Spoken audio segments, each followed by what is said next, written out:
Hey everyone, welcome back to Senior Living News with Dale Corpus, powered by the Simplify Senior Transitions podcast. This episode is for the week of May 11, 2026. I'm Dale, your Bay Area Senior Transition Strategist and Senior Focused Real Estate Expert who reads senior living headlines so you don't have to, especially the ones that show how quickly technology, housing, and caregiving are reshaping the aging experience. This week, we're covering why some experts expect older adults should absolutely be using AI, a Bay Area couple finding another way to age at home without hiring caregivers, a new TV show helping families understand senior housing and long-term care, a scam targeting an older adult that almost succeeded twice, whether technology can actually reduce the cost of home care, and a new cottage-style senior living model designed to feel more like home. Let's jump in. First up, a headline that definitely gets your attention. An article in Fortune argues that older adults should actually be using artificial intelligence tools. And honestly, we're moving quickly towards a world where AI may become part of everyday aging support. The article talks about things like AI companionship, voice assistance, transportation support, medication reminders, and reducing loneliness. Now, obviously, there are concerns too. Questions around privacy, dependence, replacing human interaction. But one thing is becoming clear.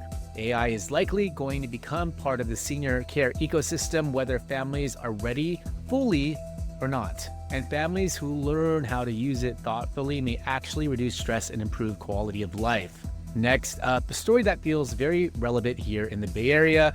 A couple found another way to successfully age at home without immediately bringing in traditional caregivers.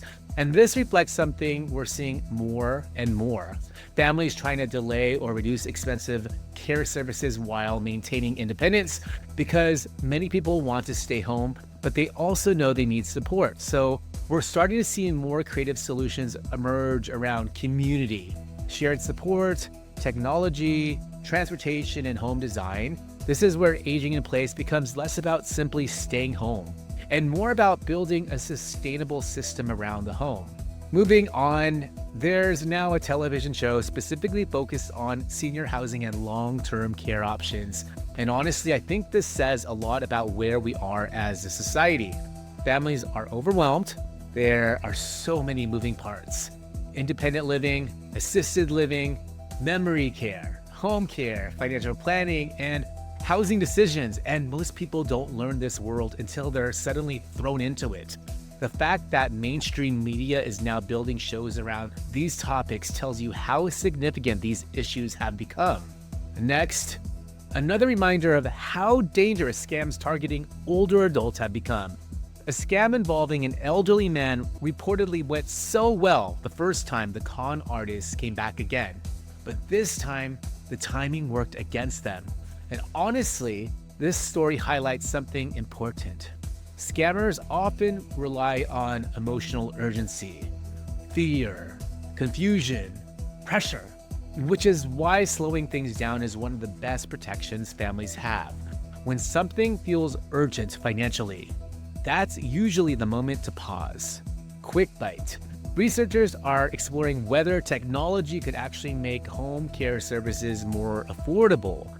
Things like remote monitoring, AI support, automation, digital coordination tools could potentially reduce labor strain and improve efficiency. Now, whether costs truly come down remains to be seen, but one thing is clear: technology is increasingly becoming part of the long-term care conversation.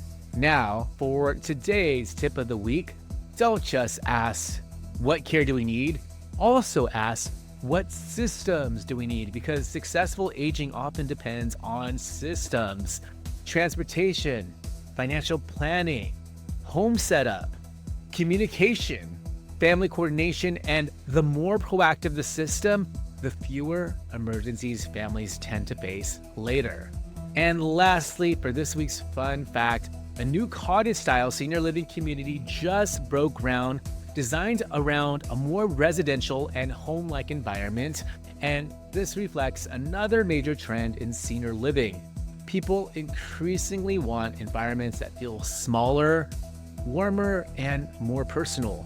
The future of senior living may look a lot less institutional than it used to. And that wraps up Senior Living News with Dale Corpus for the week of May 11th, 2026. If you're helping an aging parent and starting to realize how many moving parts there are, housing, care decisions, finances, and you're not sure where to begin, start by going to simplifyseniortransitions.com/start here. It'll walk you through your options so you can start making clearer decisions without feeling overwhelmed. Thanks for joining me, and I'll see you next week.